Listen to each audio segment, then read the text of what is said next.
All right. Hi, guys. It is July the 10th, Saturday, and I'm going to start a vlog today, right now. My name's Heidi. I teach 3rd grade. Anyway, I'm in the parking lot at Michael's, and it's 1,000 degrees in Sacramento right now. Just thought I'd throw that in. I'm going to go buy myself a Cricuit. Here's something fun. Sorry, I'm eating.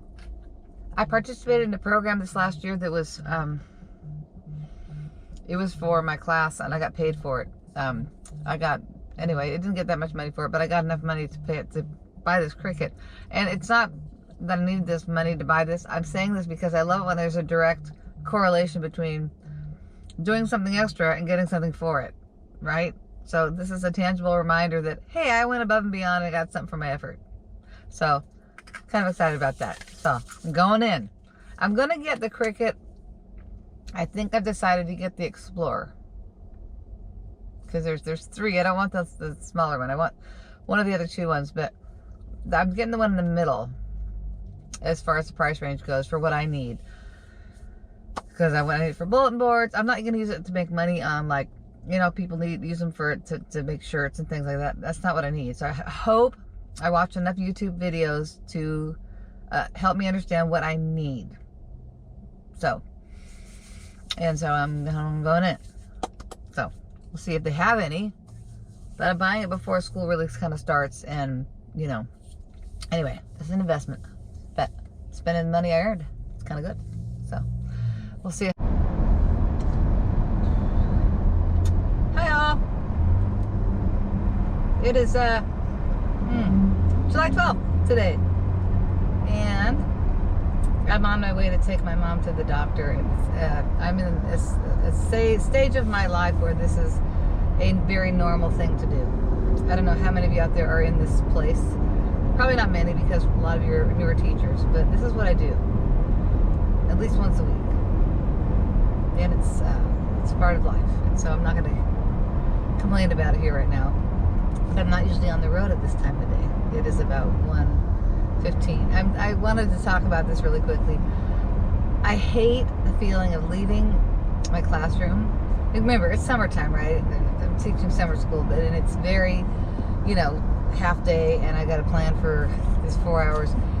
But I have little projects that I want to work on, that I want to do, and I can't get to them. It's like, oh, so hard. So my last video I did a couple days ago, I just bought a Cricuit. I got a Cricuit finally. I've been using my friend's Cricuit, so I got my own now. I'd just been lazy. I just didn't want to go get one, load it on my computer. It's so simple. But I bought it, I picked it up, and then I just had to take it out of the trunk of my car because I had to have room for her wheelchair. So I guess I'm not going to work on it at home. And I guess what I'm thinking of doing is play with it after school tomorrow. The kids leave at noon, so I'll have it tomorrow afternoon. But it's just like one thing after another. I cannot get to what I want to do. I'm going to redo all my bulletin boards in my room. I mean, I'm going to set it up anyway for the new school year, but still, it's like I'm going to feel like I'm setting up a brand new classroom again, because I'm going to redo everything, which is perfectly fine. I think I've mentioned to you guys before. Bad driver alert. I've mentioned to you guys before that I don't want to be one of those teachers who can't change anything in their classrooms, you know, and has everything the same. I don't want to be that person. So here I am, you know, trying to, I guess, stay relevant, but stay like up on what's new and love my job, right? Love what I'm doing and all that. So like, I want to get to work I can get to. It's like, okay, it's just crazy. So anyway, tomorrow I'm gonna go back in my room and play with my Cricuit. So I guess I'll film some of that, because most of you out there probably have these already. I don't. And I've been watching some other training videos to see how to use it and what you can do with it. I certainly didn't buy it to, you know, make things to sell or anything like that. I guess a lot of people do that. It's mainly for this, right? For my room and for fun things like that.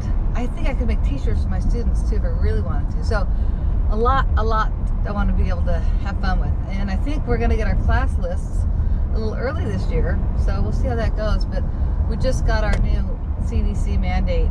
Our district is telling us that we're probably going to be wearing masks, for kids wearing masks. Thing is, and I hope people realize this, that's how we're starting the semester. We're not doing it the whole like school year. It's just for like how we start, and we'll go from there. As the year progresses, kids will get vaccinated, and life will be. It's not going to be teaching remotely like we did last year. It's not going to be that, which is so refreshing, because if I had to do that again, I would probably shoot myself in the foot. I mean, honest to God, it's not something I could do again. So many teachers have either quit or retired this year, and like, I don't get that, because there's no way that we're going through that again. Like in my lifetime, certainly not in my teacher time, in my being a classroom teacher, because heck, I'm like 5-6 years away from probably retiring. I don't know. I don't think about that very often, but it's just one of those things where I don't know why people would quit, other than the fact that if you don't like teaching, you shouldn't be teaching. If you don't want a dog, don't get a dog, right? If you're not meant to work on computers, what are you doing getting a job where that's what you do all day? So if you don't enjoy teaching, and if it's gotten to the point where you need to quit. Lordy, quit. No one's going to judge you for that one. But that being said, I can handle a little mask wearing when school starts, and I think it's just for the kids, not for the adults. And I teach 3rd grade, and I think I've mentioned a gazillion times on this channel that I'm vaccinated and my students are not. They're 8 and 9. Sometimes they're 7, but they're not vaccinated, and they probably won't be until the holiday. I'm guessing Christmas. So maybe sooner, which would be fine. But other than that, that's how we're starting the school year, and I'm fine with that. Anyway, I'm going to stop my video here. Enough for me. I will pick this up again tomorrow when I can dissect my Cricuit and pull it apart and have some fun with it, because I want to find out what it's all about, and I know some, which means not very much.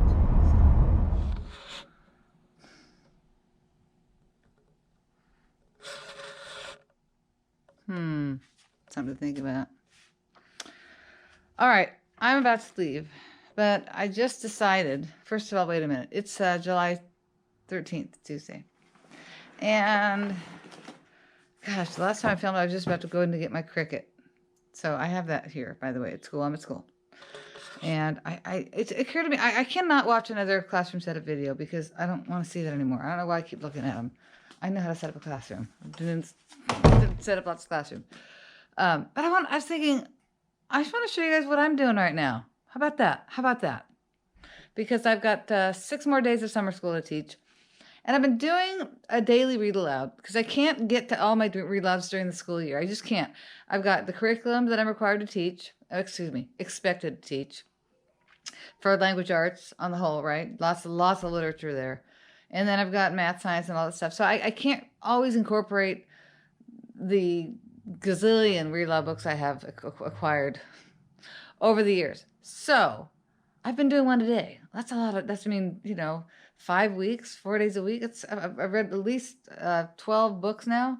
So I've been doing an anchor chart every day for each one of them. The kids don't see how much work it takes. And if I was a brand new teacher, this would probably take me a long time. It doesn't take me that long to do. So yesterday I read Big Plans, which is so great. The illustrator for that, Lane Smith, he's just fun. He's just fun, right? He wrote Math Curse and Science Curse, and Science. I think it's called Science Verse. Anyway, so I love his stuff, right? And I'm trying to remember the author of that book. Anyway, I just put it away. But okay, so here's the anchor chart I made for that. I'll show you guys. And it's just, and I want to show you how I do this, okay? By the way, this paper I found, it's like 40 years old. Whatever. And then this is the book I did the day prior. I didn't finish. Abe Lincoln's Dream. That was also by Lane Smith. So, anyway, so here's what I do. I'm teaching students that are low academically, because they all have IEPs. So, this is what I did today. Here's what I do with the class though. See, I read obviously the day the crayons quit, right? So what I do is we read it together and talk about it, and then what I do is I fill in somebody wanted but wait, I stop there because I lose the class if I do the whole thing, and this takes more time to discuss. So I do this with them, and then we discuss this, and I leave it. And at the end of the day, I write that in. So when they come in the next morning, I've been having them on the carpet. I have like 12 kids. Come on. Anyway, I have them on the carpet, and we talk about what I wrote on there based upon what we discussed the day before. It's really difficult to do these charts when kids are sitting idle and they're not participating, and they'll start to wrestle. I teach third grade. So this is what we've been doing every day. I've thrown away some of these charts because they don't really mean anything to me. And I don't save everything. Don't save everything. It's a trap. So I did this. So when the kids left today, that's what they saw. And what I do with this is I just take a picture, a screenshot on my computer, and then I print it. Big fat hairy deal, right? And I just cut them up and put that. And then I write, this chart literally took me 5 minutes to make. Literally. A little drawing going on there with some crayons. Big fat hairy deal. And then, of course, here's the book. So fun. And we will discuss it tomorrow. But then we're going to read the other one. And that's this one. The Day the Crayons Came Home. I just finished this just now. So this is what it looks like before I do anything to it. These guys. Those two. Anyway, if you've read this book, you know what I'm talking about. So the next question is, okay, now how do I use the book, right? And what I do is I have read this book a lot of times. And the activity I have for this book in particular is a lot of writing. The kids I have right now cannot do a lot of writing. So I went on, Teachers Pay Teachers and got a lap book for kids to do. So it's really just one of those books that you take a file folder and fold it, and it ends up looking like this. Well, let me see. I tried to make one as an example and ran out of time, but I'll give you guys a thumbnail view. Here's one. So you fold like that, but you're supposed to do the cover like that. And then you open it up, and what you do is on the inside is my favorite color. And then what goes here, see the student just cut the heck out of all of it. Good thing we have extra. And then these are little pockets. And what they do is they're given, this is what they're given.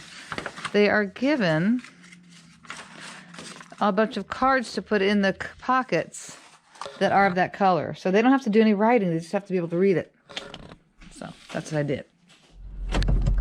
Okay, I gotta say, the custodian came in when I was filming. I hate it when people see me filming. It just makes me crazy. I do a lot of filming, but I don't post very often because it's just, I don't feel like it's very good. So anyway, and I almost got a car accident. It's good, pulling out of the parking lot.